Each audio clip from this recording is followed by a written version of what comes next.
welcome. Don't forget to like and subscribe. Or, I might show up at your door. I'm just here to share some creepy stories, so sit back and enjoy. Disclaimer: the content presented in the video is purely for entertainment purposes only. The theories and stories discussed in this video are speculative and are not supported by any evidence or proof. Viewer discretion is advised.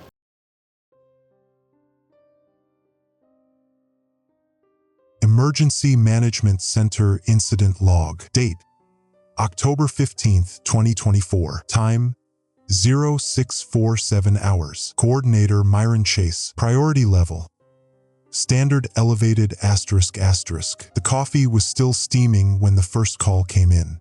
Tuesday morning, October 15th, and I was settling into what I thought would be a routine shift at the Municipal Emergency Management Center.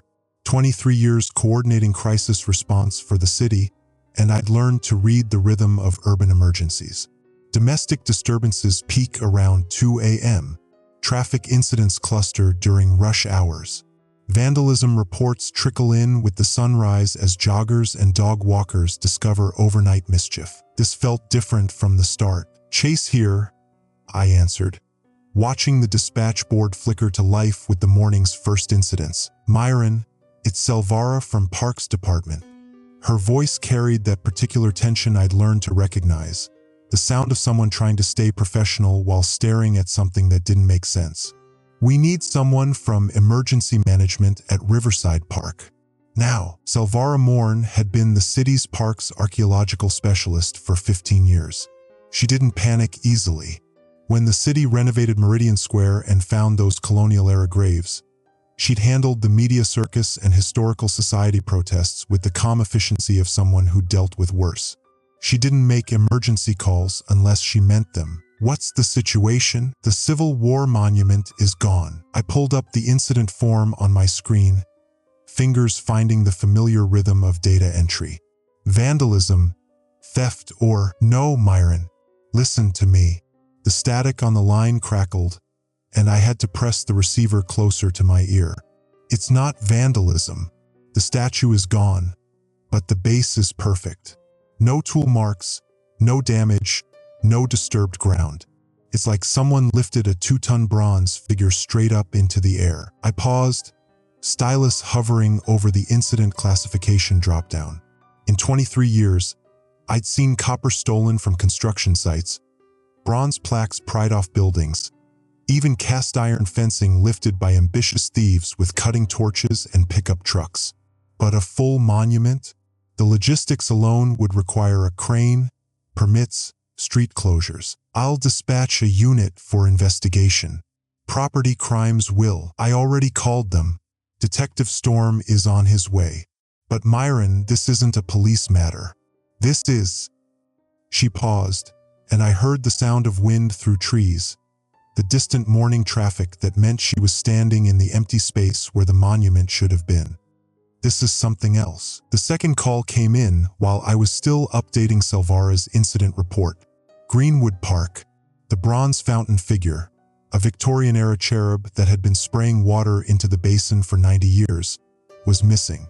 The fountain still worked, water arcing from hidden pipes in the marble base, but the bronze child was gone. Third call, Hawthorne Memorial. The World War I soldier, rifle at rest, eyes forever fixed on the horizon. Vanished sometime between midnight and dawn. By 8 a.m., I had 17 reports scattered across my screen like a digital constellation of impossible thefts. Each incident followed the same pattern. Bronze figure gone, base intact, no evidence of conventional removal. The city's statues were disappearing, and no one had seen how. I called the mayor's office first. Protocol demanded it. Then the police chief. Then the parks director. Each conversation carried the same undercurrent of bureaucratic frustration.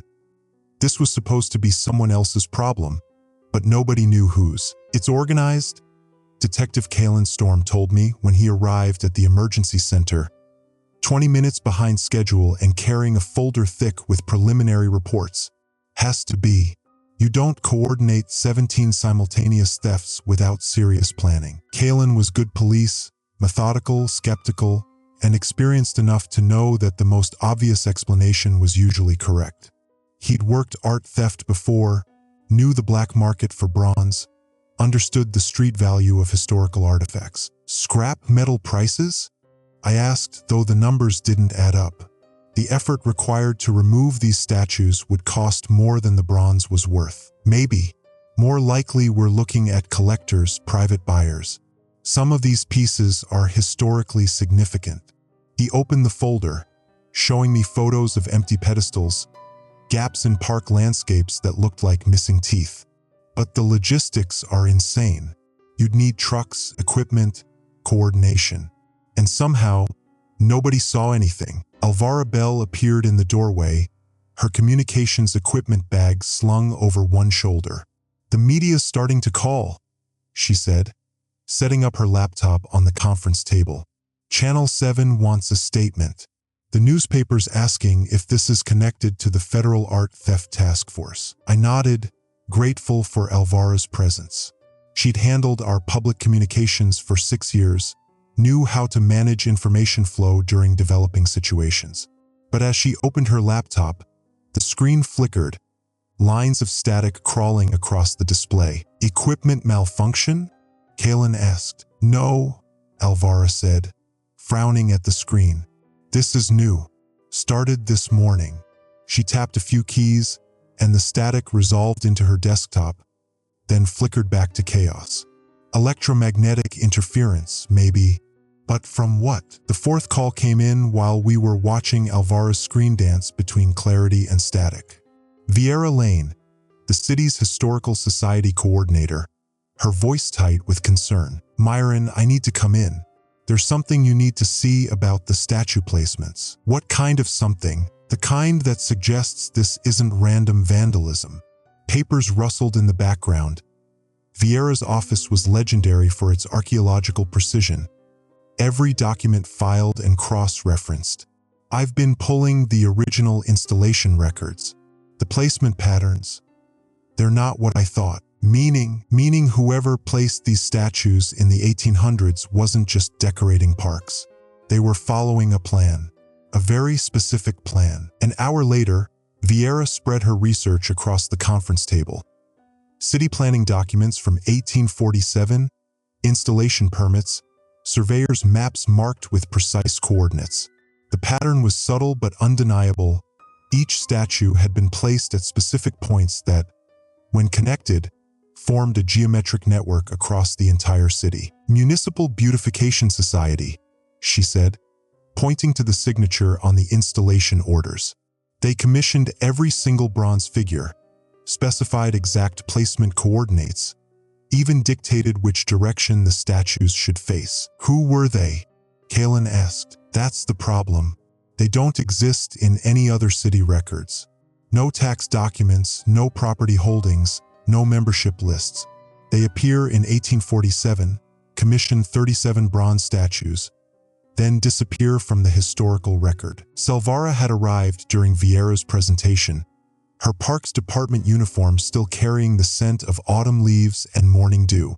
She studied the maps with the focused attention of someone who'd spent years understanding how humans shaped landscapes. "The installation dates," she said, tracing a finger along Vieira's timeline.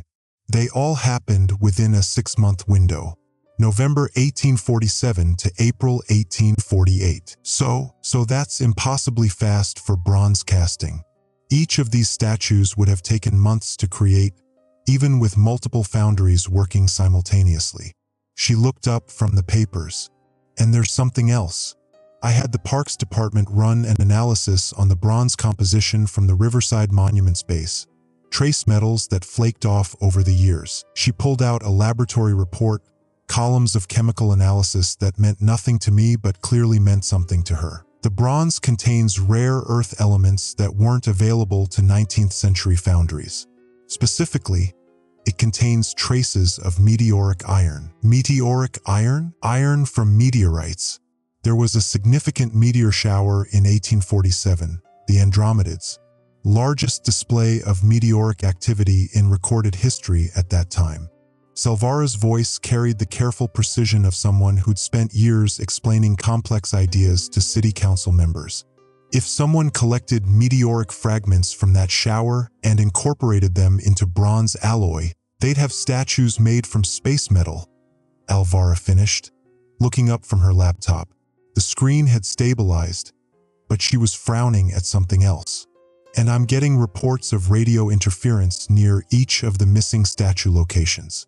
AM radio, emergency frequencies, even cell phone towers. The pattern was becoming clear, but I didn't like where it was pointing. 17 bronze statues, made from meteoric metal, placed in precise geometric patterns across the city, now missing without any evidence of conventional theft. And somehow, their disappearance was affecting electronic communications. Options. I asked the room. Coordinated theft ring with serious resources, Kalen said. Professional operation, probably targeting collectors or museums. Historical reenactment group with access to heavy equipment, Alvara suggested. Maybe they're planning to relocate the statues for some kind of anniversary event. Or, Vieira said quietly, someone who knows what the statues were really for. The silence that followed was heavy with implications none of us wanted to examine too closely. Outside, the morning rush hour was building. Normal people heading to normal jobs, unaware that their city's bronze guardians had abandoned their posts. My radio crackled with static, then cleared. Dispatch. Base, we have a situation at Meridian Square. Citizen reports possible sighting of the missing fountain cherub. Sighting? Caller says they saw a bronze figure walking through the square at approximately 0630 hours, heading east toward the old subway tunnel entrance. The room fell silent. Kalen's pen stopped moving across his notepad. Alvara's fingers froze over her keyboard. Vieira's research papers rustled as she shifted in her chair. Dispatch. Confirm that report. Confirmed. Caller was walking their dog. Says they saw the bronze cherub from Greenwood Park Fountain walking across Meridian Square. On foot.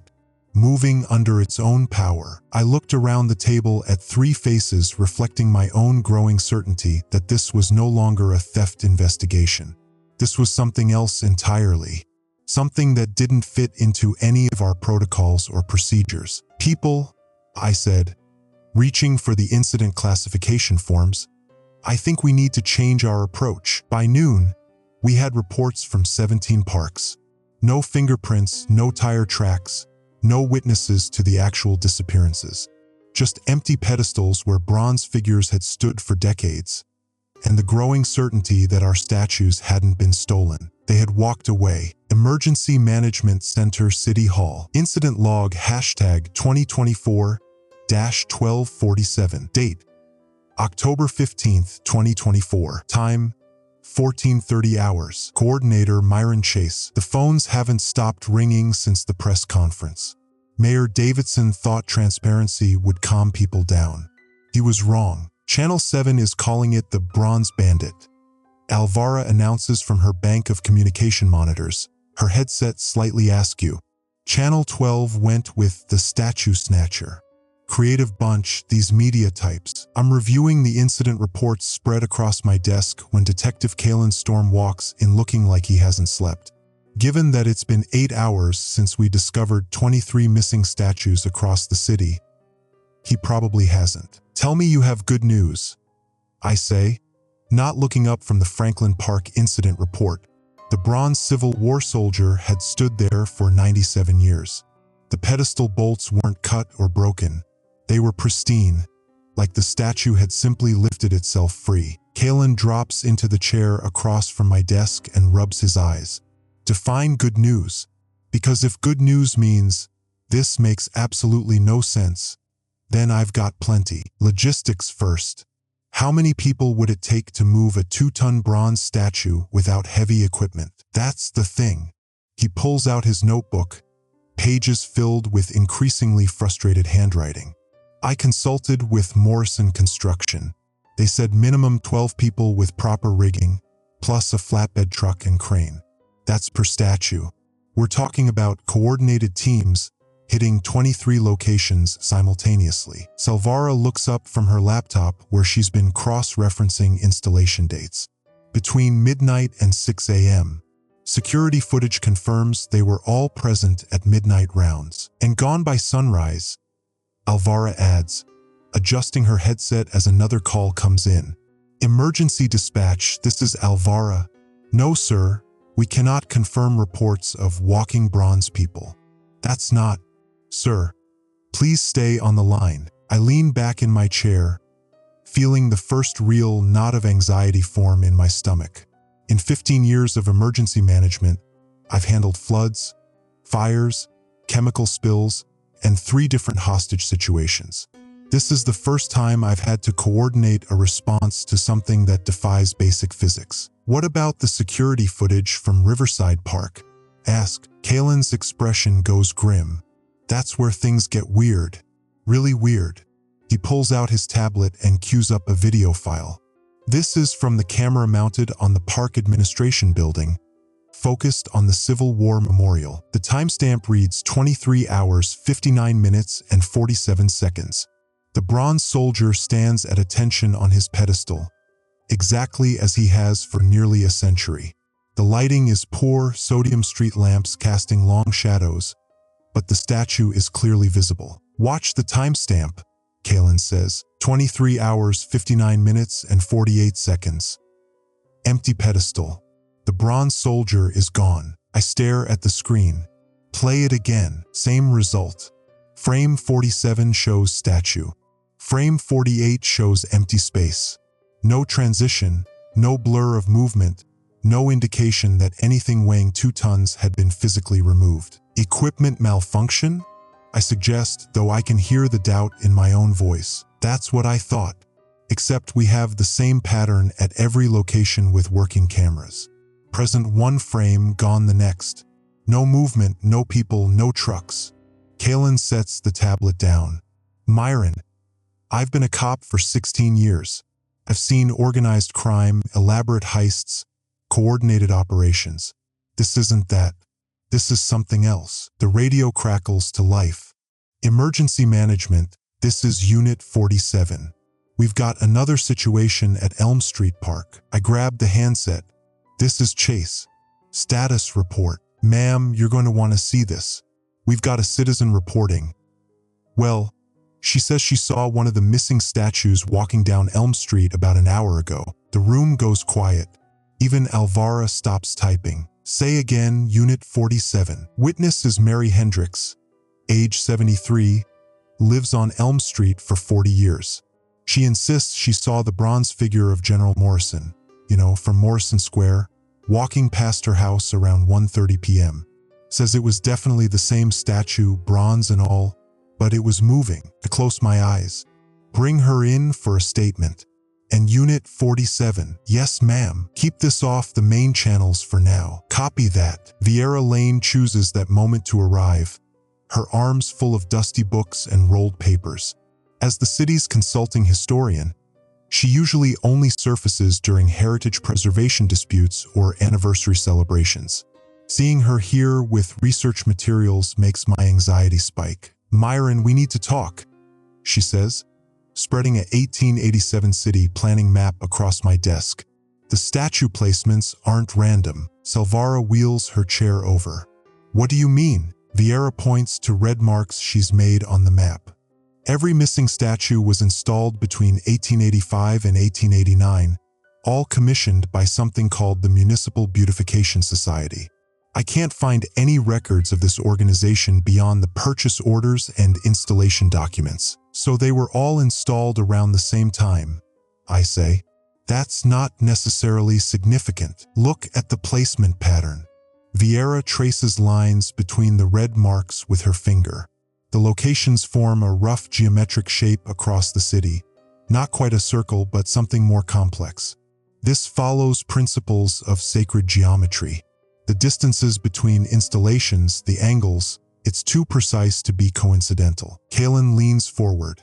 You're saying someone planned this layout for occult purposes? I'm saying someone with knowledge of geometric patterns and urban planning placed these statues very deliberately. And according to my research, 1887 was significant for other reasons. Alvara suddenly straightens in her chair, pressing her headset closer to her ear. Wait, hold on. I'm getting interference on channel 12. She adjusts several dials. There's some kind of signal bleeding through. It's not coming from any of our units. We all turn to listen.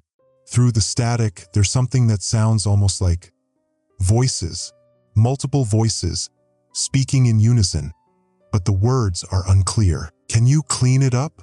Ask. She works her controls for a moment, then shakes her head. It's like the signal is coming from everywhere and nowhere. And here's the strange part. It only happens when we're discussing the statue situation. When we switch to other emergency channels, it disappears. The knot in my stomach tightens. I've handled enough crisis situations to recognize when something has moved beyond normal parameters. The media attention, the impossible logistics, the witness reports, and now phantom radio signals. We're no longer dealing with vandalism or even an elaborate heist. My desk phone rings. Chase, Emergency Management. Myron, it's Lieutenant Rodriguez from the South Precinct. We've got 3 more missing person reports, all from last night. The thing is, all 3 were last seen in areas where we had statue disappearances. I grab a pen. Names and locations. David Chun, last seen jogging through Riverside Park around 11 p.m. Jennifer Walsh, walking her dog past Morrison Square around midnight. And Thomas Okafor, night shift security guard who was checking Central Park around 2 a.m. Any connection between them? Nothing obvious. Different ages, occupations, neighborhoods. The only common factor is proximity to the missing statues. After I hang up, the room stays silent for a long moment. Outside, I can hear the normal sounds of downtown traffic, the hum of air conditioning, the distant noise of construction. Everything sounds normal, but nothing feels normal. Alvara, I say finally, draft an internal memo. All emergency personnel are to report unusual incidents, no matter how strange they seem. No dismissing reports as pranks or delusions. What about the media? Salvara asks. For now, we stick to the theft investigation story. But privately, I want all of you to start thinking about this differently. I look around the room at their faces. Concern, confusion, and the beginning of fear. Because I don't think we're dealing with thieves anymore. Kalen closes his notebook. So what are we dealing with? Before I can answer, the lights flicker. Not the brief flicker of electrical fluctuation, but a rhythmic pulsing, almost like a heartbeat. The radio static intensifies, and through it, those voices become clearer for just a moment. They're counting, in unison, in a language that sounds old, formal, ritualistic. Then the lights steady, the static fades, and we're left staring at each other in a silence that feels heavy with implications. I pick up my emergency protocols manual, the thick binder that's guided me through every crisis for 15 years. As I flip through sections on coordinated criminal activity, terrorist threats, and mass casualty events, I realize there's no chapter for what we're experiencing. Tomorrow we expand the investigation.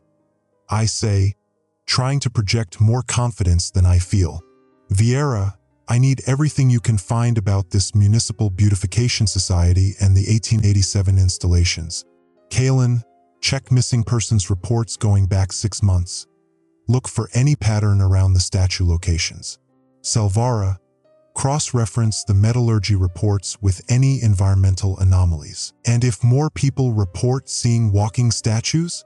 Alvara asks. I close the manual. Then we start preparing for the possibility that our fundamental assumptions about this situation are wrong. As my team disperses, I remain at my desk, staring at Vieira's map with its too precise geometric pattern.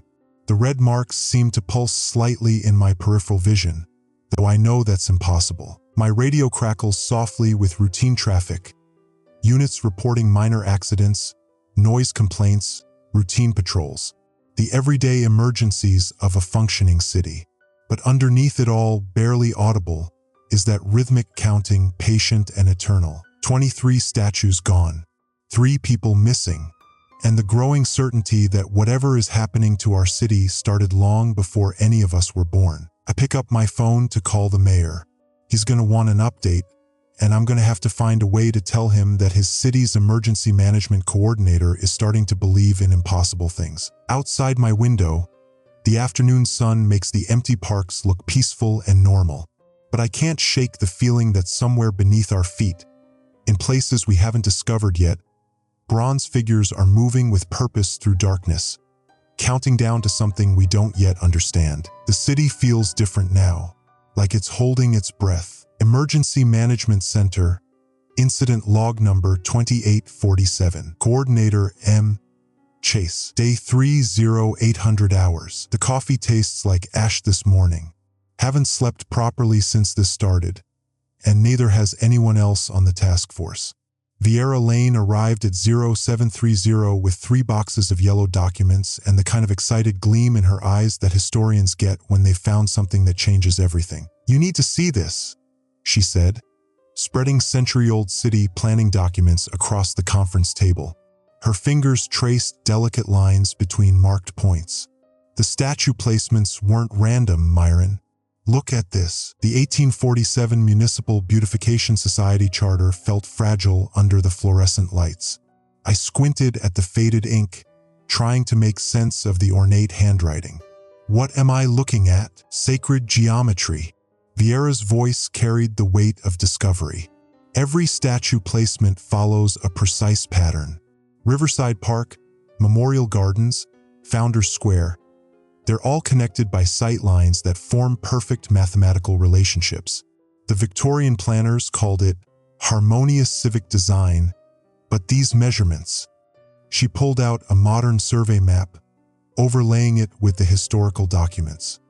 "They match ancient temple layouts." Salvara burst through the conference room door, still wearing her Parks Department uniform from the overnight shift. Her face was flushed with excitement and exhaustion. "The metallurgy reports are back from the lab. You're not going to believe this." She slammed a folder on the table, scattering Vieira's carefully arranged papers. "The bronze composition is impossible. Standard bronze is copper and tin, maybe some zinc. But these statues contain elements that shouldn't exist in 19th century metalwork. Rare earth elements, trace amounts of meteoritic iron, and something the lab is calling unidentified crystalline inclusions." "Meteoritic iron?"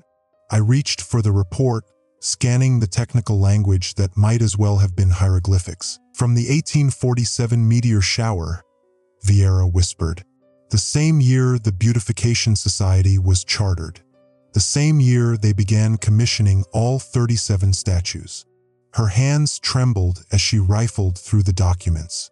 "There's a procurement record here.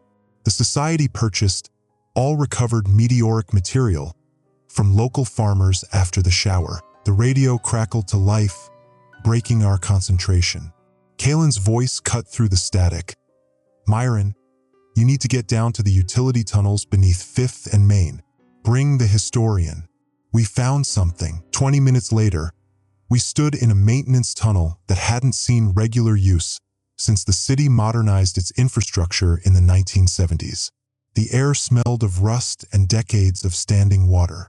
Kalen's flashlight beam cut through the darkness, illuminating sections of brick wall that looked older than the rest of the tunnel system. "The original subway plans called for stations here," he explained, consulting a tablet displaying overlaid historical maps. "But they were never built. According to city records, the tunnels were sealed due to unstable geological conditions. But look at this." His light revealed a section of wall that clearly post-dated the original construction. Modern brick work, maybe 40 years old, hastily mortared into place. Behind it, we could see the edge of a larger space. "Salvara, hand me that crowbar," I said, though part of me wanted to walk away, to return to the surface and pretend we'd never found this place. The mortar crumbled easily, as if it had been meant to be temporary. Each brick we removed revealed more of the darkness beyond. When we finally broke through, Kalen's flashlight beam disappeared into a vast underground chamber. Jesus Christ, Salvara breathed. The space stretched beyond our lights, supported by stone pillars that definitely predated the city's founding. Along the walls, we could make out carved symbols, geometric patterns that matched the ones in Vieira's documents. But what made my blood freeze were the pedestals. 37 empty pedestals, arranged in concentric circles around a central platform, each one marked with a brass plaque bearing the name of a park, a street corner, a public square. The statue locations from our maps. This is where they came from, Vieira whispered, her voice echoing in the vast space. The statues weren't placed randomly around the city. They were moved up from here, positioned according to this pattern. I knelt beside the nearest pedestal, reading the brass plate, Riverside Park Guardian of the Eastern Gate. The metal was warm to the touch, which should have been impossible in the cool underground air. Guardian, Kalen repeated. Not monument, not memorial. Guardian. Salvara was examining the carved symbols on the walls, her Parks Department training in historical preservation finally paying dividends. These symbols, they're not decorative. They're instructions. Ritual instructions. The radio in my belt crackled. Emergency control. This is Unit 47. We have a sighting. Bronze figure walking north on Elm Street.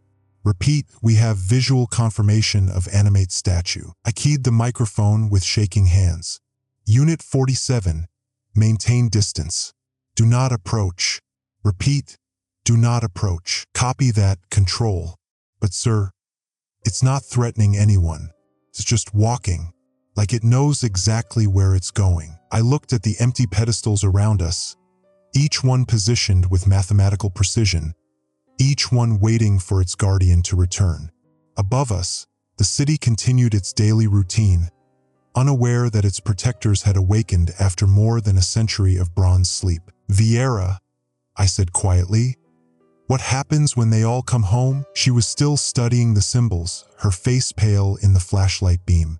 According to this, when all 37 guardians return to their origin points, when the celestial alignment reaches its peak.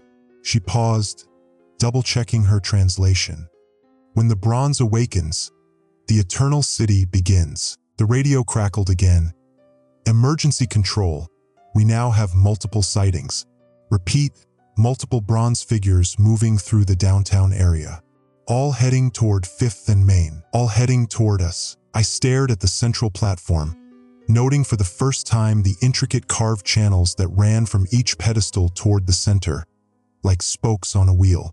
Channels that looked suspiciously like they were designed to carry liquid. The warm brass nameplate under my hand suddenly felt burning hot. We need to evacuate the area, I said, though even as the words left my mouth, I knew it was already too late. The guardians were coming home, and we were standing in their ancient temple, surrounded by 177 years of carefully laid plans. The sound of bronze footsteps echoed from the tunnel behind us, steady and inevitable as a heartbeat. Emergency Management Log Day 4. Coordinator Myron Chase. Time: 0347 hours. Protocol status: yellow elevated. The first confirmed sighting came at 3:12 a.m. from Officer Martinez on the Riverside beat. Voice shaking over the radio, barely maintaining procedure. Dispatch, I need backup at 5th and Elm. There's a person walking down the middle of the street. Bronze person. The Civil War Memorial statue. It's walking. I told him to repeat. You always tell them to repeat when the report doesn't make sense. He repeated it. By dawn, we had 47 similar calls flooding the emergency lines. The Theodore Roosevelt statue from Washington Park spotted heading north on Main Street. The Pioneer family from Heritage Square moving in single file toward downtown. 3 children's memorial figures walking hand in hand through the University District, leaving bronze footprints in the morning frost. Salvara hasn't slept in 18 hours, cross-referencing every sighting with her installation records.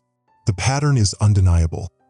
Every statue moving toward the city center, following what she calls confluence routes, Pathways that didn't exist on any modern map but showed up in her grandfather's 1847 surveyor notes. "They're not wandering," she said, spreading the old city plans across my desk. Her hands trembled as she traced the routes with her finger. "Look at this. Every single sighting follows these original pathways. The city was built over them, but they're still there. The statues remember." The communication breakdown started at 0400. Radio interference on all emergency frequencies. Not static, but something else. Alvara described it as organized noise, patterns within the interference that suggested structure, purpose. She's been trying to decode it, but every time she thinks she's found something, the signal shifts. It's like they're talking to each other. She told me during the brief window when her equipment was clear. Coordinating. Bronze figures that had stood motionless for decades were coordinating. The phone system went next. Not a complete failure, calls still went through, but with delays, echoes, voices that didn't match the speakers. Mrs. Chun from the mayor's office called to report a conversation with someone claiming to be her dead husband. The voice had her husband's accent, his pet names for her, but when she asked about their anniversary, it gave the wrong date by exactly 177 years. 177 years. The same interval Vieira discovered in the astronomical alignment patterns. By 0600, I had to evacuate the emergency management center. The building sits directly above the Old North Terminal subway station, one of the tunnel networks Alvara identified as part of the original city planning. Every piece of electronic equipment began failing simultaneously. Computers cycling through boot sequences, phones dialing random numbers, the coffee machine brewing continuously until it overflowed. The backup center at City Hall isn't much better, but at least the phones work intermittently. I've established contact with the National Guard, but they're reporting similar phenomena across a 3-county area. Electronic equipment failing, bronze monuments moving, radio interference following geometric patterns. "It's spreading," Kalen reported when he finally made it back from the tunnel reconnaissance. His normally steady voice carried an edge I'd never heard before. "I got down to the old Central Station platform. They're gathering down there. Dozens of them standing in formation." He showed me the photographs on his digital camera, the few that hadn't been corrupted by electromagnetic interference. Bronze figures arranged in concentric circles around what appeared to be a raised platform. Their heads all turned upward, toward the surface, toward us. "How many?" I asked. I counted 37 before my flashlight died, but I could hear more moving in the darkness. Bronze feet on concrete, rhythmic, like a march. The first disappearances happened during the morning rush hour. 3 people, initially Sarah Morrison from the library, walking past Heritage Square when the Pioneer family statues were seen in that area. David Kim, the night security guard at Riverside Park, last spotted on his rounds near where the Civil War Memorial had stood. Maria Santos, who worked the early shift at the downtown coffee shop. No witnesses, no struggle, just empty spaces where people had been, and the lingering scent of old bronze and ozone. By noon, the count was up to 12. The mayor's emergency briefing at 1,300 hours was a disaster. Half the city council couldn't get through on the phone lines. The other half didn't believe the reports. Councilman Bradley actually laughed when I mentioned bronze statues walking through the streets. "Mass hysteria," he said. "Halloween pranks that got out of hand. People see what they expect to see." The laughter stopped when the lights went out. Not a power failure, something more selective. Every light in the council chambers died simultaneously, but the emergency exit signs remained bright. In the darkness, we heard it clearly. Bronze footsteps in the corridor outside, measured and deliberate. The steps stopped directly outside the chamber doors. For 30 seconds, silence. Then the lights returned, and Bradley's face had gone ash-gray. "Curfew," I told him. "Citywide, sunset to sunrise. No exceptions." He nodded without argument. The National Guard arrived at 1,500 hours, but their communication equipment suffered the same interference patterns we'd been experiencing. Radios produced those organized noise bursts. GPS systems showed impossible locations. One unit reported their position as 40 feet underground, moving east at a steady walking pace. Colonel Hayes established his command post at the high school, far from any park or memorial site. "We'll treat this as a containment situation," he told me. "Unknown threat, civilian safety priority. Unknown threat." If only it were that simple. Vieira's latest research suggested something far more complex. She'd found architectural plans from 1847, the year of the Great Meteorite Shower. The original city planners hadn't just been designing streets and buildings. They'd been creating something she called a geospatial mandala, a pattern that turned the entire city into a massive ritual diagram. "The statues aren't just markers," she explained, her voice hoarse from hours of research. "They're components, each one placed at a specific point to channel something. Energy, intention, I don't know what to call it. Channel it toward what?" She pointed to the center of the city, where all the survey lines converged. "There. Whatever's down there, the statues are meant to activate it." That's when Salvara made her discovery in the Parks Department archives. Buried in a box of maintenance records from the 1940s, she found a report that had been classified and forgotten.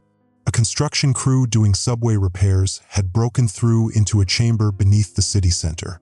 The report described bronze mechanisms and geometric configurations that hurt to look at directly. The chamber had been sealed with concrete, the report buried, the construction crew reassigned to different cities. But concrete cracks. Over decades, over centuries, everything cracks. At 1800 hours, just as the sun began to set, every fire alarm in the city went off simultaneously. Not because of fires, the systems had been hijacked, their speakers producing a sound that wasn't quite music, wasn't quite speech. A bronze voice, speaking words in a language that predated English, predated most human languages. The sound lasted exactly 17 minutes. When it stopped, the silence felt heavier than the noise. That's when we saw them clearly for the first time. Not glimpses or shadows or uncertain sightings. Every bronze statue that had ever stood in every park across the city, walking in perfect formation down Main Street toward the center of town. Their bronze feet rang against the asphalt in unified rhythm, their metal faces reflecting the streetlights like ancient mirrors. At the head of the procession walked the Civil War memorial soldier, his bronze rifle held at attention. Behind him, the pioneer family, the children's memorial figures, the abstract sculptures that had somehow resolved into walking forms. Dozens of bronze guardians, moving with purpose that transcended mere metal and art. I stood on the city hall steps with Hayes and his men, watching the impossible parade pass beneath the streetlights. The colonel's hand rested on his sidearm, but we all understood the futility of conventional weapons against bronze figures that had already defied every natural law. "Where are they going?" Hayes asked. I pointed toward the city center, where the old subway tunnels converged, where Vieira's research suggested the original ritual site lay waiting. "Home," I said. "They're going home." As the last bronze figure passed out of sight, heading toward whatever waited in the darkness beneath our feet, I realized that my emergency management protocols had become irrelevant. You can't manage a crisis when reality itself is being rewritten. The real emergency wasn't the missing statues. The real emergency was that they were coming back. End log entry. Status: red critical. Time: 2,147 hours. Next update: if communication systems remain functional. Emergency management log. Myron Chase, coordinator. Date: October 13th, 2024. Time: 1947 Eastern Standard Time. Location: Emergency Operations Center, Downtown Municipal Building. The aurora started at sunset. I need to document this while I still can, while the radio equipment still functions, while any of this makes sense. The sky over downtown turned green at 1932, ribbons of light dancing between buildings like we were suddenly transported to Alaska. except the weather service reported clear skies, temperature 72 degrees, no solar storm activity. Salvara called it first from her position at Monument Park. Myron, the electromagnetic readings are off the charts. This isn't natural aurora activity. That's when they all started moving. Every bronze figure in the city. Simultaneously, I'm watching the live feeds from our remaining traffic cameras. The ones that haven't shorted out yet. General Hancock stepping down from his pedestal at Veterans Memorial. The children from the playground statue at Riverside Park walking hand in hand down Fifth Avenue. Even the abstract sculptures, the ones that barely look human, flowing like liquid metal toward downtown. All of them converging on us. Kalen's voice crackles over the radio. Dispatch. I'm following approximately 40 bronze figures down Market Street. They're maintaining formation, moving at consistent pace. No response to verbal commands. His voice breaks slightly. They're not just walking, Myron. They're marching. Vieira's research was right. The celestial alignment is reaching peak intensity. Jupiter, Mars, and Saturn forming a perfect triangle with the autumn equinox point. The same alignment that occurred in 1847 when the meteorite shower deposited that strange bronze material. The same alignment that will occur again in 177 years, assuming there's anyone left to observe it. Time: 2015 Eastern Standard Time. The ground is shaking. Not earthquake shaking, I felt those. This is rhythmic, pulsing, like a massive heartbeat beneath the city. The seismic monitors show activity centered directly under the municipal building. Under us, Alvara's trying to maintain emergency broadcasts, but the equipment keeps malfunctioning. Every few minutes, our frequency gets overridden by something else. A low-pitched hum that makes my teeth ache. Occasional sounds that might be voices speaking in a language I don't recognize. Myron. Salvara's voice is tight with fear. The bronze figures aren't just converging. They're unlocking something. Look at the intersection readings. She's right. Every major street intersection downtown is showing temperature spikes, electromagnetic anomalies. The bronze figures aren't randomly gathering. They're taking positions at specific coordinates. The same coordinates Vieira found in the original city planning documents. The documents that showed a vast underground chamber system beneath downtown. A chamber system that shouldn't exist. Time: 2043 Eastern Standard Time. The streets are opening. I can see it from the operations center window, cracks spreading like spider webs across the asphalt of Central Plaza. Steam rising from the fissures, carrying a smell like ozone and old copper. The bronze figures are standing at precise intervals around the expanding cracks, 37 of them in perfect formation. They're not random statues anymore. They're keys, and they're unlocking the city. Kalen reported in 3 minutes ago. The chamber is real. I can see down into it. Must be 50 feet deep. Carved stone walls covered in symbols. The bronze figures are descending, taking positions around some kind of central platform. Then his radio went dead. The evacuation is a disaster. Half our transportation systems are non-functional due to electromagnetic interference. The subway system shows massive structural changes. Tunnels that weren't there yesterday, passages that connect to the underground chamber. People are fleeing on foot, but the city limits are somehow wrong, distant. Like the space between downtown and the suburbs has stretched. Vieira thinks it's spatial distortion. The ritual is already beginning to affect local reality. Time: 21:20 Eastern Standard Time. They're all down there now. Every bronze statue in the city has descended into the chamber. I can see them through the widening crack in Central Plaza, arranged in concentric circles around a raised platform that definitely wasn't built by modern construction crews. The stonework looks ancient, pre-Columbian maybe, covered in symbols that seem to shift when I'm not looking directly at them. Alvara got the last emergency broadcast out before the transmitter failed. All citizens advised to evacuate downtown area immediately. Unknown seismic activity.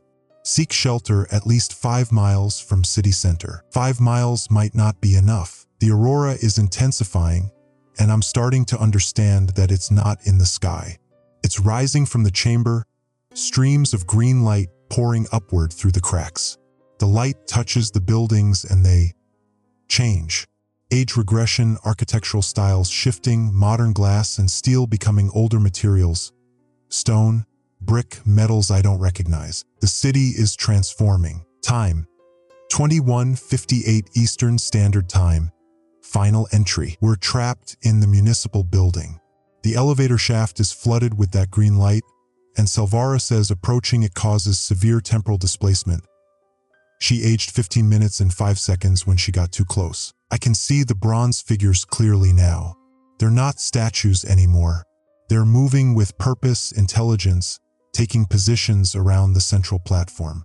There's something on that platform, something that makes my eyes water when I try to focus on it. The electromagnetic pulse hit 30 seconds ago.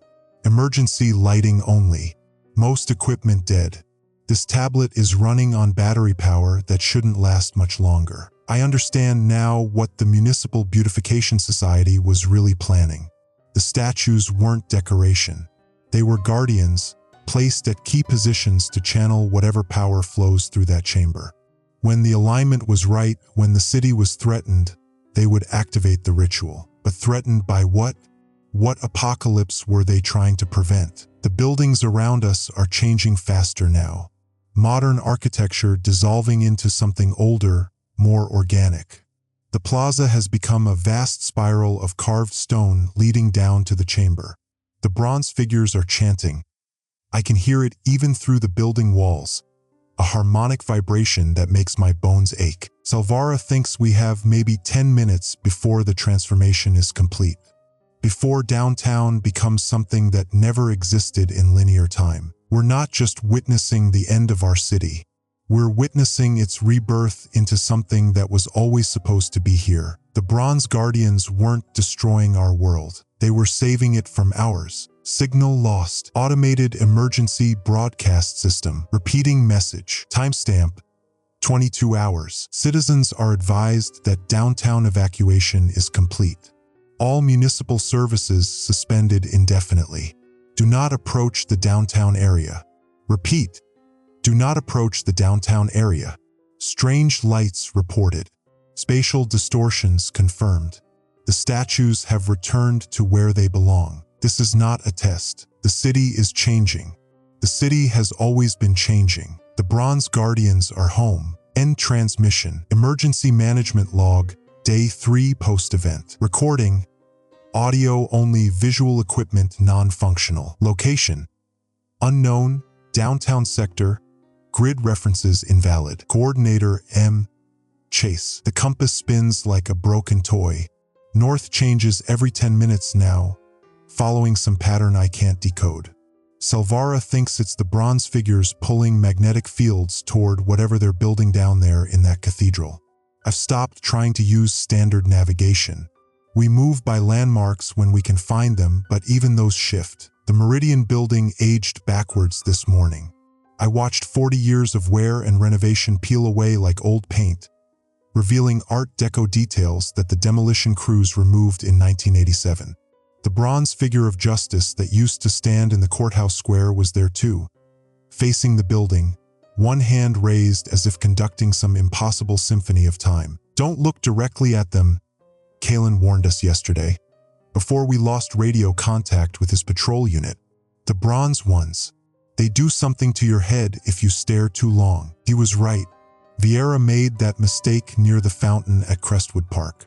The bronze child statue there had been repositioned, no longer reaching for a bronze ball, but pointing east toward downtown. When Vieira tried to examine the inscription changes, she spent 3 minutes staring into those metal eyes. We had to drag her away, and for an hour afterward she kept insisting it was 1953, that she needed to get home before her mother worried. The temporal displacement effects are getting stronger. Yesterday I could trust my watch. Today it runs backward for 20 minutes, then forward for 30, then stops entirely when we're within a block of any bronze figure. Salvara's been tracking the pattern. She thinks they're creating temporal eddies, whirlpools in time that get stronger as more statues converge on the cathedral. Speaking of Salvara, she's changing. Noticed it this morning when she didn't flinch at the sound of grinding stone. The city's been rebuilding itself, streets cracking open to reveal older cobblestone beneath, buildings shifting to accommodate ancient property lines that show up in no modern survey. The noise is constant now, like the city's bones are breaking and healing wrong. But Salvara just stood there, head tilted, like she was listening to music. "It's not random," she said, running her fingers along a wall that had sprouted Gothic stonework overnight. "The changes follow the original city plan, the one from 1847. That's when I noticed her fingertips. Just a hint of green patina, like old bronze left in the rain. Water's a problem. The municipal system's compromised pipes are rerouting themselves, following the new geography. We found a working fountain in what used to be Washington Square, but the water tastes metallic." Alvara refused to drink it after she spotted the bronze Mercury statue submerged in the basin, still moving, pouring water from its eternal vessel. Food's worse. The corner markets that survived the initial event are changing their stock. Shelves fill with products that don't exist, brands from the 1800s, canned goods with labels in languages I don't recognize. Salvara ate something called temporal fruit preserves before I could stop her. Said it tasted like memories of apples that hadn't grown yet. The bronze figures are hunting now. Not violently, they move too slowly for that. But they're hurting us. Every time we try to move west, toward the city limits, we find them waiting. 3 bronze soldiers from the war memorial, standing in perfect formation across Highway 9. The bronze mother and child from Riverside Park, blocking the bridge. They don't attack, but they don't move aside either. They just stand there, patient as monuments, guiding us back toward downtown, toward the cathedral. I can see it from here, through the office window of whatever building we're sheltering in now. The architecture keeps shifting. Right now it looks like a 1920s bank, but the bronze plaques by the door are written in script I can't read. The cathedral rises from the center of downtown like a wound in reality, its spires reaching toward aurora that shouldn't exist this far south. The bronze figures are still descending. I count them sometimes, when the electromagnetic interference clears enough for the binoculars to work. 100-year-old bronze pioneers walking down streets that reshape themselves to match their memories. Civil War generals riding bronze horses through intersections that realign to accommodate their eternal patrols. Garden statues of children and dogs following paths that existed before the modern city was built. They're building something down there, or rebuilding it. Salvara thinks it's a focal point, a place where all the temporal energy can be channeled and controlled. She's probably right. Her archaeological training makes her our best guess at understanding what we're seeing. But I worry about her theories. They're getting too detailed, too specific. Like she's remembering things instead of deducing them. The emergency broadcast system activated itself this morning. Not ours, something older. A voice speaking in measured tones about completion protocols and final convergence. Alvara tried to trace the signal, but the equipment just showed static. When I asked her to describe the voice, she went pale. "It sounded like every public address system ever built," she said. "Like the voice of institutions themselves. We've got maybe 12 hours before the ritual reaches its next phase. I can feel it building like pressure before a storm. The bronze figures are moving faster now, their purpose more urgent. And Salvara's changes are accelerating. The patina on her fingers has spread to her wrists. When she touches stone, it responds, shifting to accommodate her hand like clay. She doesn't seem afraid. That's what scares me most. The city's teaching us its new rules. Gravity works differently near the cathedral, objects fall slower, sometimes sideways. Sound carries messages from other time periods. I've heard horse hooves on streets that haven't seen horses in 70 years. Factory whistles from mills that closed before I was born. The bronze figures move through these temporal currents like they're swimming in familiar water. We're the foreigners now. In our own city, we're the ones who don't belong. I keep thinking about emergency protocols, about evacuation procedures and crisis management. All that training, all those carefully crafted response plans. They assumed the disaster would make sense, follow rules, respond to human authority. They never planned for the city itself to become the emergency. My radio crackles occasionally, fragments of communication from the outside world. National Guard units reporting no contact with our zone. FEMA describing us as temporally isolated. The phrase makes me laugh. We're not isolated. We're being processed. Tomorrow, the bronze figures will complete their convergence. The cathedral will be fully operational. And then we'll learn what the city has been preparing for all these years, what it's been protecting us from. Salvara thinks it's salvation. I think it's absorption. Either way, we'll find out soon. The compass just started spinning again. North is heading toward the cathedral now. I think that's where North has always been in this new world. We've just been too human to recognize it. Emergency management log. Day 4 to 14:37 hours. Coordinator Myron Chase. Status: Code Black Reality Breach Protocol. I don't know why I'm still following log format. There's no emergency management center to report to. No chain of command. No protocols for when your city folds itself inside out and your bronze statues start hunting people through streets that rearrange themselves every 20 minutes. But I keep writing because it's the only thing that still feels real. 14:42 hours. We lost Kalen this morning. Not lost like missing. Lost like he made a choice and we had to watch him disappear into bronze and screaming and something that looked like time eating itself. We were trying to reach the central chamber. The streets kept shifting. Fifth Avenue would dead end into a brick wall that definitely wasn't there yesterday. Then Market Street would loop back on itself in a perfect circle. Salvara aged another 2 years just walking through the temporal distortion zone around the old courthouse. Her hair's completely silver now, and she moves like someone carrying decades she didn't earn. The bronze figures were hunting in coordinated sweeps. We'd see them at the far end of a street, standing perfectly still, and then you'd blink and they'd be 3 blocks closer. Always in formation. Always silent except for the sound of bronze feet on pavement that shouldn't have echoed like cathedral bells. Kalen figured out their pattern first. "They're hurting us," he said, studying the map that kept rewriting itself in his hands. "Every time we try to go west toward the chamber, they cut us off.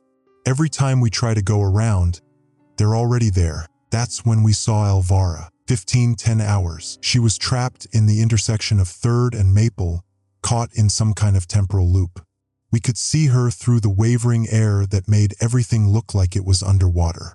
She was running toward the subway entrance, fear stretched across her face, mouth open in a scream we couldn't hear. Then she'd snap back to the same position and run the same route. Same expression, same desperate sprint toward safety that never came. Over and over, every 30 seconds exactly. How long has she been like that? Vieira whispered. Salvara checked her watch, the analog one that still worked when digital clocks had started showing times from next week. The distortion started here 6 hours ago. If the loop is 30 seconds, she stopped calculating. We all understood. Alvara had experienced that moment of terror 720 times since morning. Kalen started toward the distortion field. "We have to get her out." "No." Salvara grabbed his arm. "Remember what happened to me. Time moves differently in there. You could age years in minutes or get stuck yourself. So we just leave her?" I should have had an answer. Should have had a protocol. Should have been able to make the command decision that would save everyone. But my emergency management training hadn't covered temporal anomalies and bronze statues that moved when you weren't looking. "We find another way," I said, because I had to say something, because that's what coordinators do. We coordinate. We find solutions, even when there aren't any. 15:45 hours. The bronze figures had been closing in while we watched Alvara's loop. When we turned to leave, they were there. 12 of them in a perfect semicircle, blocking every exit from the intersection. Up close, you could see they weren't just animated statues anymore. Their bronze skin had taken on the texture of living metal, flowing and shifting like liquid that had learned to hold its shape. Their eyes were hollow sockets that seemed to pull light into themselves. When they moved, which was rarely, it was with the deliberate precision of something that had been waiting a very long time. The one in the center, I think it had been the statue of Mayor Whitmore from Veterans Park, stepped forward. Its mouth didn't move, but we heard its voice anyway, like bronze bells ringing inside our skulls. The pattern must be completed. The Guardians must have their circle. You will join the Eternal Watch or be removed from the timeline. Kalen laughed. Actually laughed. It was the sound of someone whose mind had finally snapped under the weight of impossibility. Removed from the timeline? You mean killed? Death is a temporal concept. We offer transcendence from the linear prison of sequential existence. Right? Kalen said, pulling out his service weapon. And I offer you some good old-fashioned linear existence in the form of 9mm rounds. He was a good cop, decorated, 15 years on the force. He'd seen gang wars and domestic violence and every kind of human cruelty the city could produce. But he was still thinking like a human, trying to solve a bronze problem with human solutions. The bullets passed through the bronze figure like it was made of smoke. It didn't even flinch. That's when Kalen made his choice. 16-20 hours. I can get you to the chamber, he said, reloading his weapon even though we'd all seen the bullets do nothing. But I'll need to buy you time. Kalen, no. Vieira was crying. There has to be another way. Look around, he said. The city's dying. Time's breaking down. People are trapped in loops or aging to death or just disappearing. And these things want to turn us all into eternal bronze guards for their perfect geometric nightmare. He gestured at the semicircle of bronze figures, still standing motionless, waiting for our decision. Maybe that's not evil. Maybe they really think they're saving us from something worse. But it's not life. It's not human. And someone needs to make sure our side of the story gets told. The bronze figures began to move closer. Not walking, flowing like liquid metal given purpose and direction. The chamber's 3 blocks west. If I can create enough chaos, draw them away from you, you might make it. This is not a tactically sound plan, I said, falling back on official language because everything else had become meaningless. Kalen grinned. Emergency protocols, right? Sometimes you have to improvise. 16-35 hours. He ran directly at the center bronze figure, emptying his clip into its face while screaming every curse word he'd learned in 15 years of police work. The bullets still did nothing, but the sound, metal on metal, echoing through the distorted air, made the entire semicircle turn toward him. While they were focused on Kalen, we ran. Behind us, I heard him screaming, not in pain but in defiance. You want eternal watchers? I'll give you something to watch. Then the screaming stopped. When I looked back, Kalen was standing perfectly still in the center of the intersection, his skin taking on the gray-green patina of old bronze. His eyes were open but empty, staring at something the rest of us couldn't see. The bronze figures had formed a circle around him, their hollow sockets fixed on his transforming face. As we watched, his service weapon fused with his hand, becoming part of his bronze flesh.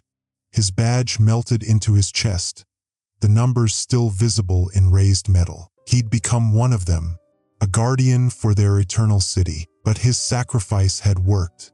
The other bronze figures remained focused on their newest member, performing some kind of ritual induction that we didn't stay to witness. We ran through streets that kept trying to become other streets, following a map that rewrote itself with every step, toward a central chamber that might not even exist anymore. 1700 hours. That was 2 hours ago. We've been hiding in what used to be the public library, though the books keep changing languages and some of them are writing themselves while we watch. Salvara's aged another year since we got here. Vieira's found a section of historical texts that shouldn't exist. Accounts of the city's founding that mention bronze guardians and eternal watches and the preservation of sacred geometry against the chaos of linear time. I've been trying to maintain my log, but the words keep changing after I write them. My professional vocabulary feels like a foreign language now. Crisis management, resource allocation, emergency protocols. These are concepts from a world that operated on the assumption that reality had consistent rules. In the new world, the statues move when no one's looking. Time flows like honey in some places and like a rushing river in others. Buildings age centuries in minutes while others remain frozen in perfect preservation. The Bronze Guardians patrol streets that rearrange themselves according to some pattern we don't understand, hunting survivors who refuse to join their eternal watch. And somewhere in the center of it all, in a chamber we've never seen but somehow know exists, something is waiting for us to make the same choice Kalen made. Join them and become timeless. Resist them and be removed from time entirely. There should be a third option. There's always supposed to be a third option. That's what emergency management is about. Finding the solution that saves everyone, the protocol that accounts for all variables, the plan that brings everyone home safe. But I don't think we're going home. I don't think home exists anymore. 17:30 hours. Elvira's still trapped in her loop at 3rd and Maple. Every 30 seconds, she runs towards safety that never comes. 720 times has become 900 times. Will become 1,000, 1,000,000, unless we find a way to stop this. Unless we find a way to save what's left of our linear, messy, mortal, beautiful world. The Bronze Guardians are singing now. We can hear it through the walls, a harmony that resonates in frequencies that make our bones ache. It's not unpleasant. It's actually quite beautiful, like the sound of time itself given voice. That's what scares me the most. Part of me wants to walk outside and join them.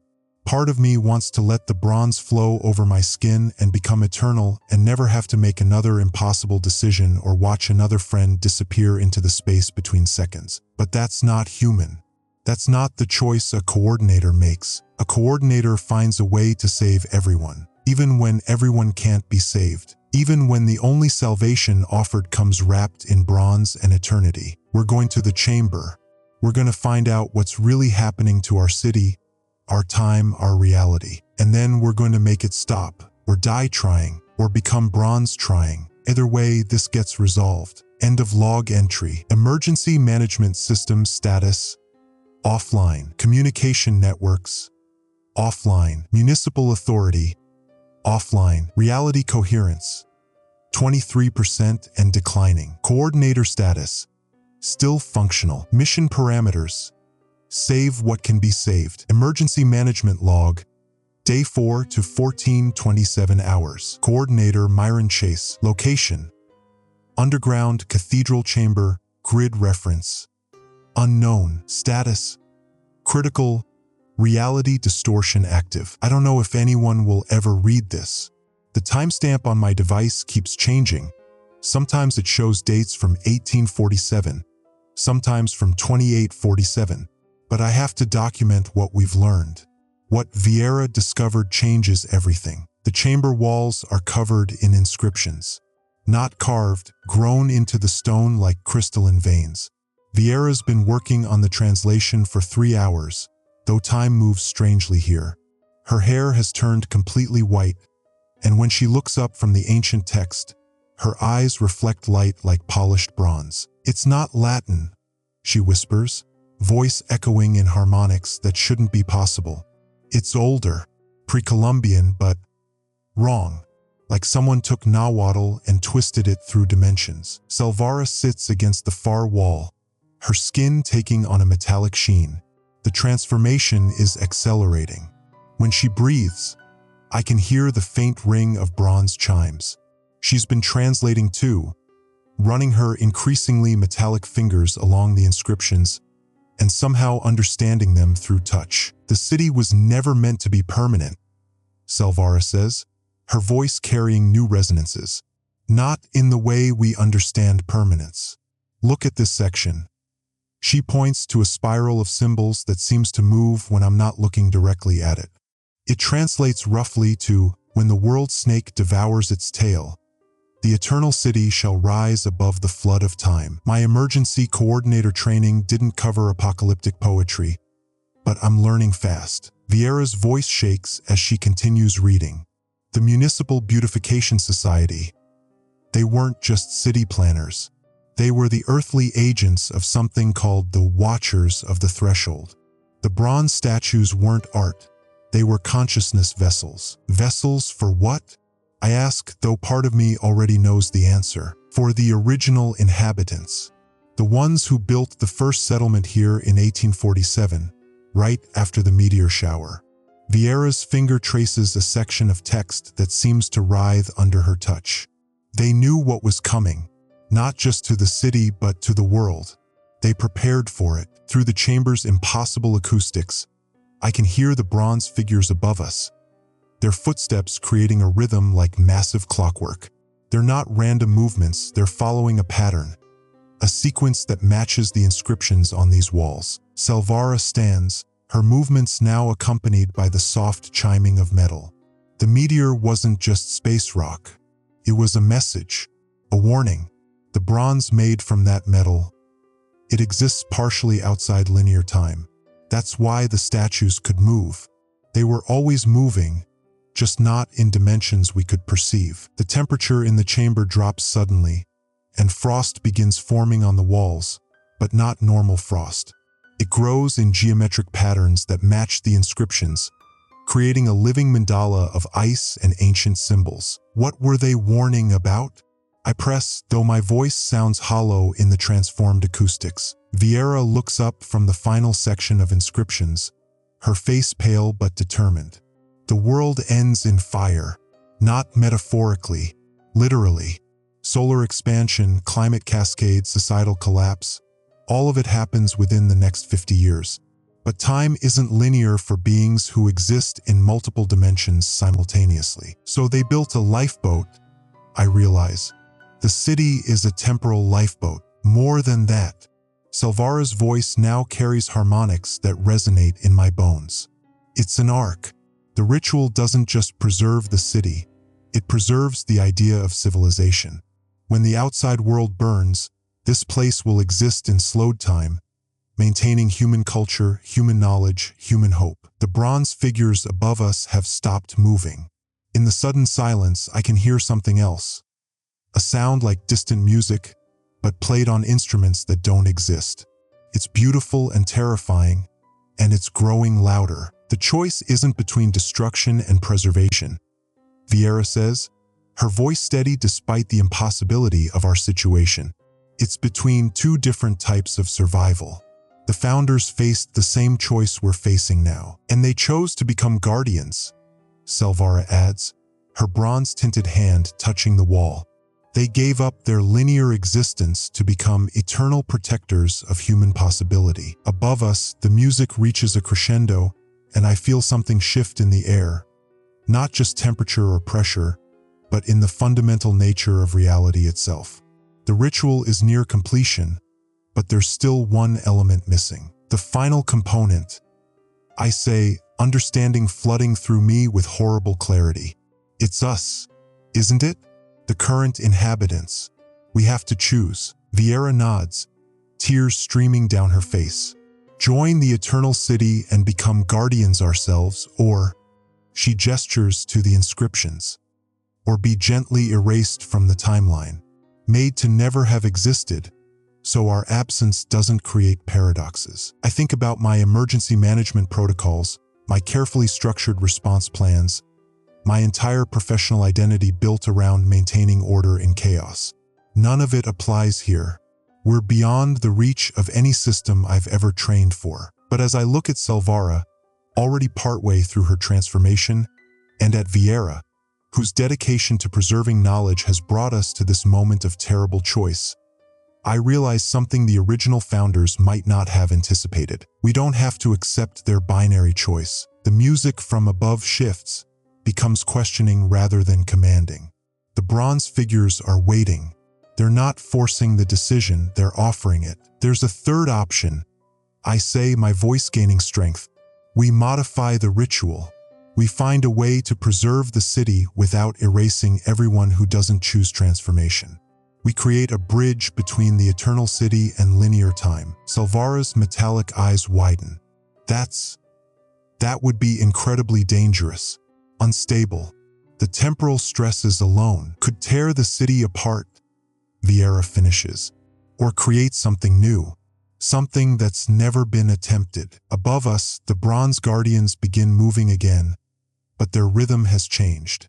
It's no longer the steady march of predetermined destiny.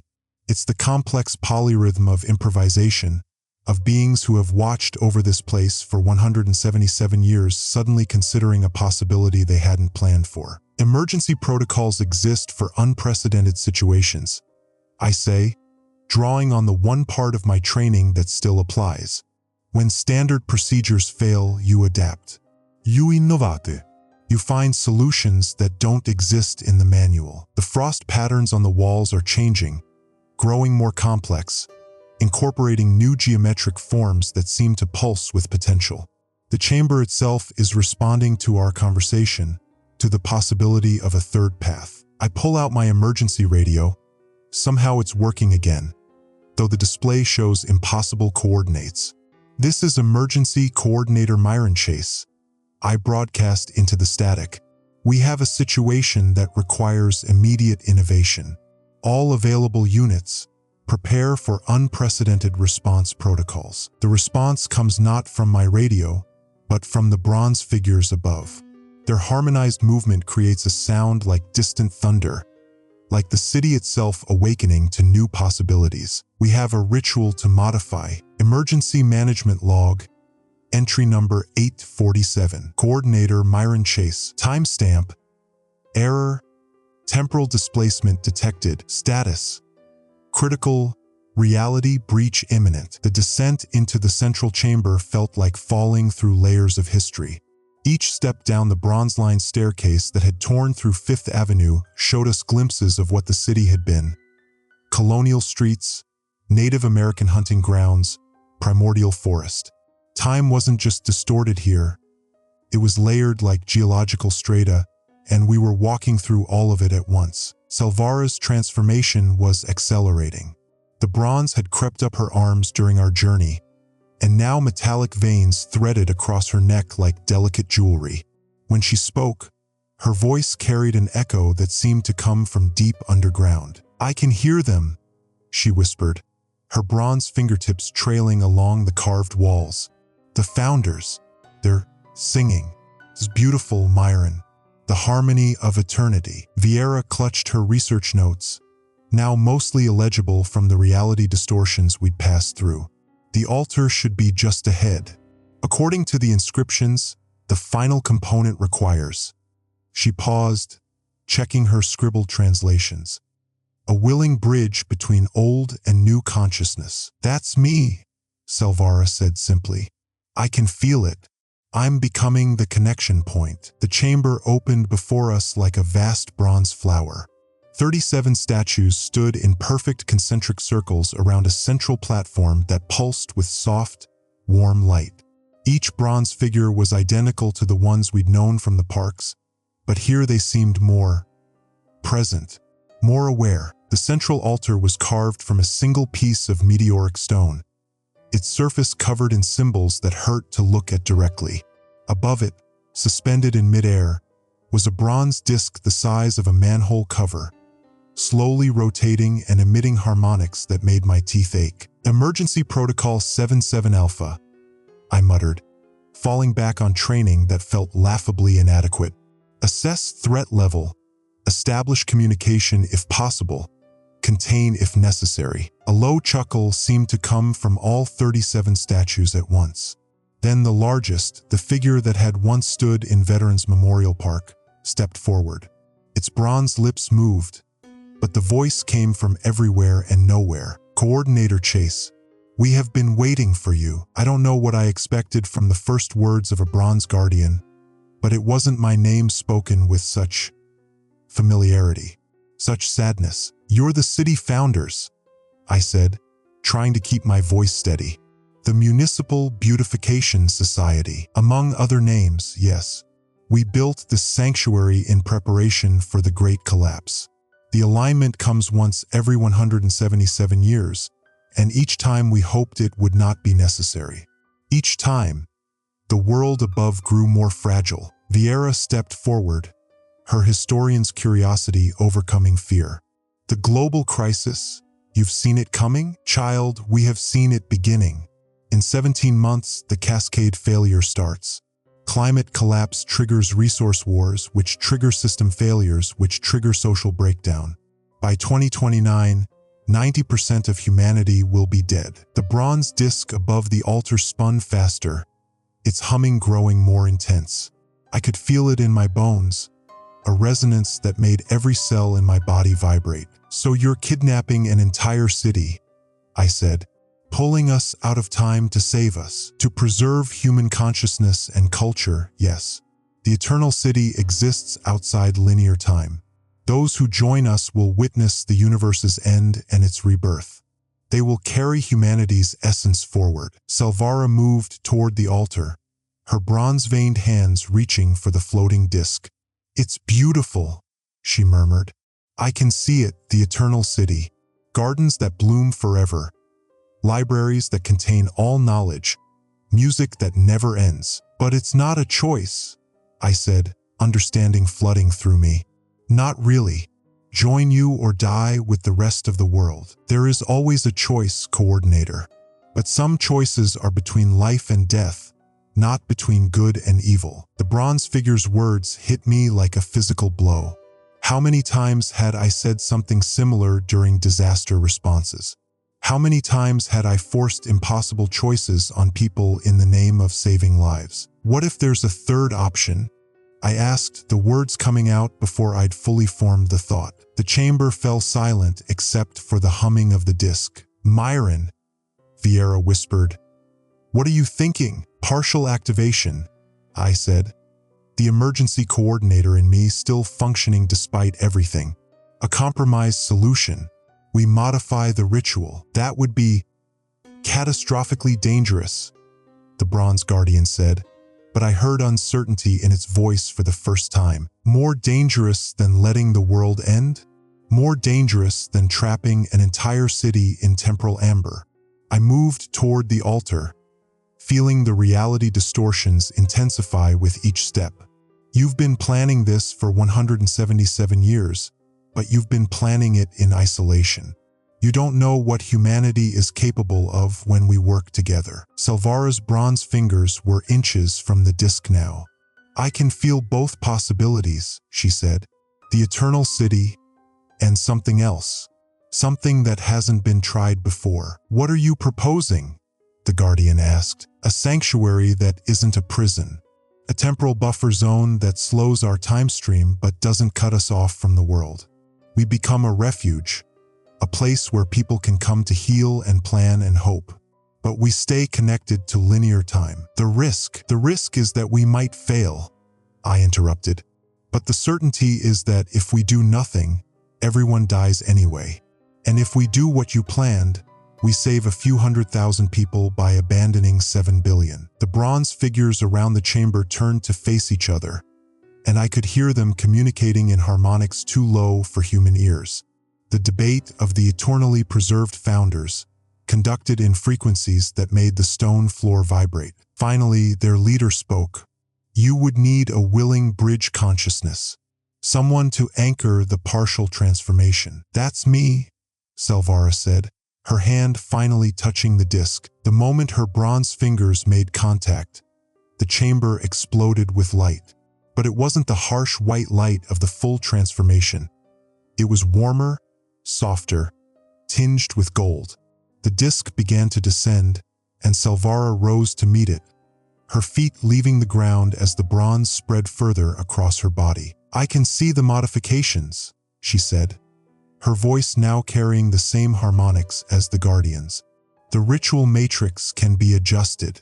We can create a temporal bubble that breathes, expanding and contracting with the cosmic tide. The risk, the Bronze Guardian began again. I know the risk, Salvara said, and now she was fully bronze, floating in the air with the disc pressed against her chest.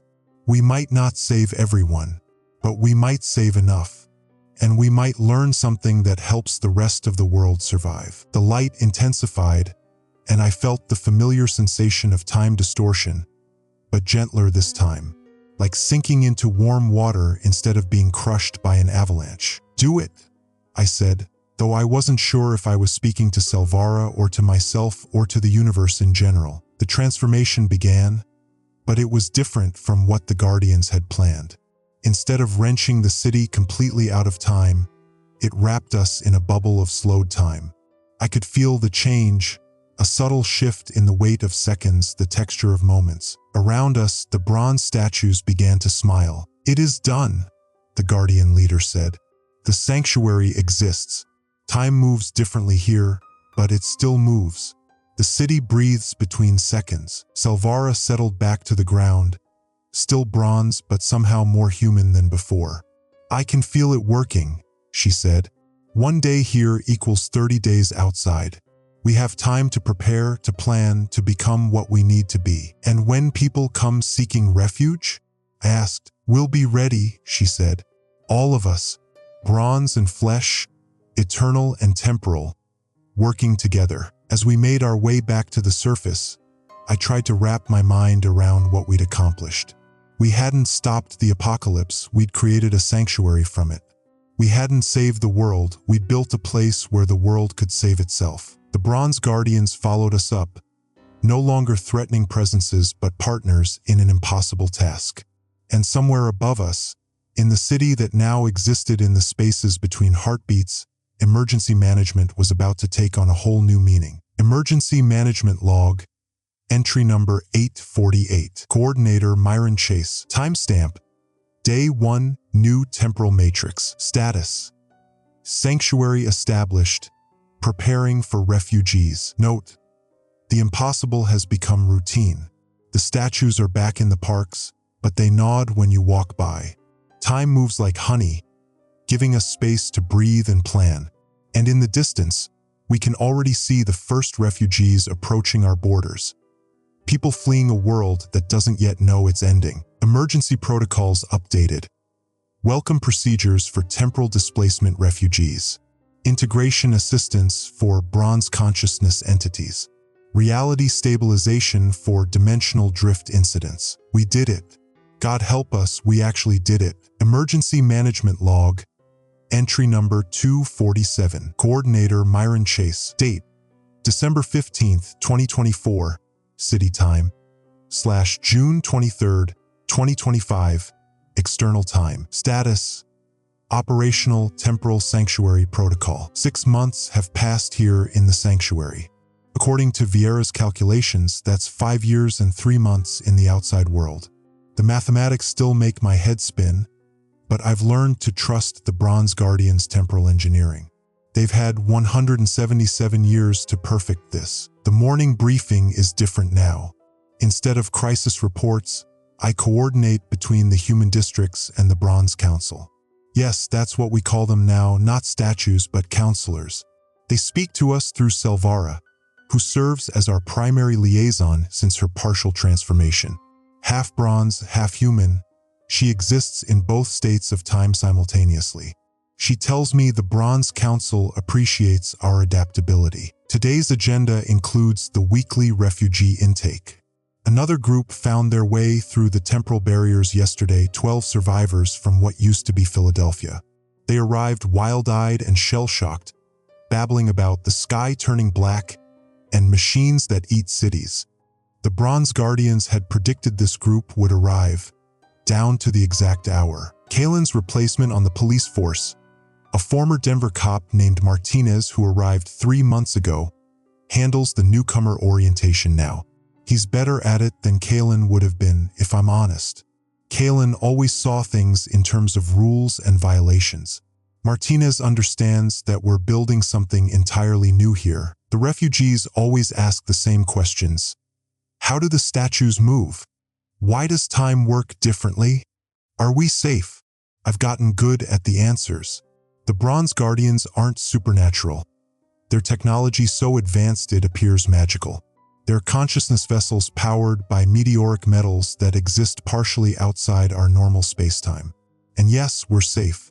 Safer than anywhere else on Earth. The view from my office window still takes my breath away.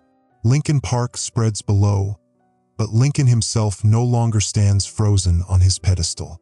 Instead, he walks among the refugees, offering comfort in his slow, deliberate way. Children who arrive screaming from the outside world calm down when he places his bronze hand on their shoulders. There's something deeply peaceful about his presence, even though he towers 9 feet tall and weighs half a ton. Salvara's voice echoes through the intercom, carrying that odd harmonic resonance she's developed. Myron, the council requests your presence in Meridian Park. Something significant is happening. I grab my coat and head out into the December air that feels like October. The temporal field affects everything: seasons, weather patterns, even the way light moves through the atmosphere. The city exists in a constant state of golden hour, sunrise and sunset blending into an eternal twilight that never quite becomes night. The streets are busy with the afternoon shift change. Humans and bronze guardians work together now, maintaining the infrastructure that keeps our sanctuary running.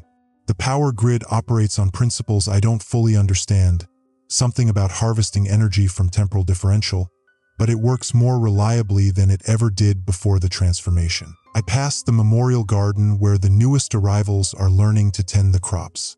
The bronze guardians taught us that plants grow differently in slow time, slower but stronger, more resilient. A tomato plant here can produce fruit for decades, each harvest richer than the last. The refugees from the agricultural districts adapt quickly to this knowledge. They understand that patience yields abundance. Meridian Park occupies what used to be the city center, where the original ritual chamber opened in the street. The Bronze Guardians sealed it after the transformation, but the space remains sacred.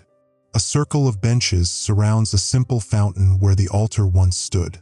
The water flows upward in a gentle spiral, defying gravity in the way that only happens near the strongest temporal distortions. The Bronze Council has gathered in full formation, 37 figures representing every era of the city's hidden history. They stand in their ancient pattern, but today something is different. They're all facing outward, toward the temporal barriers that separate us from the outside world. Salvara approaches, her bronze-tinted skin catching the perpetual golden light. "The barriers are fluctuating," she says in her doubled voice, human words carried by bronze resonance. "Something is changing in the outside world. Something significant." Through her, the Bronze Council shares their collective vision. The global catastrophe they protected us from is entering a new phase. The machines that consumed Philadelphia are spreading across the continent. The sky-darkening events are accelerating. But there's something else, a resistance movement forming among the survivors, small communities learning to fight back against the technological plague. "They need what we've learned," Salvara continues. "The Council believes it's time to open selective passages, not to abandon the sanctuary, but to share its knowledge. I feel the weight of decision settling on my shoulders, but it's different now. Not the crushing burden of crisis management, but the measured responsibility of stewarding something precious.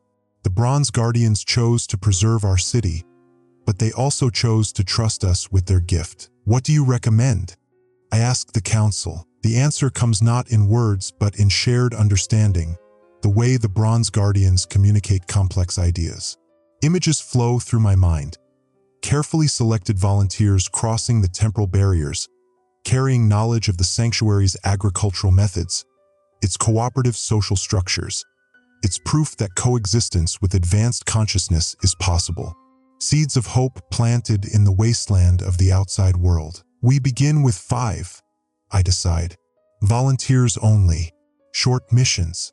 And we establish protocols for bringing back those who prove worthy of sanctuary. The Bronze Council's approval resonates through the park like a distant bell.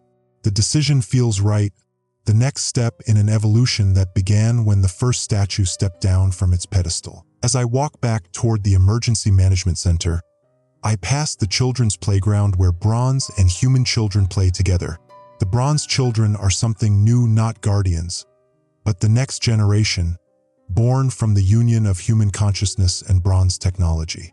They age slowly, learn quickly, and dream in languages that didn't exist before the transformation. One of them, a girl whose bronze-tinged hair catches the light like spun metal, waves to me from the swings.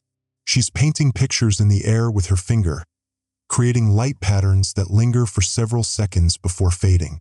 The Bronze Guardians tell us this is how they write their deepest thoughts, in light and time and the spaces between heartbeats. My office feels different when I return.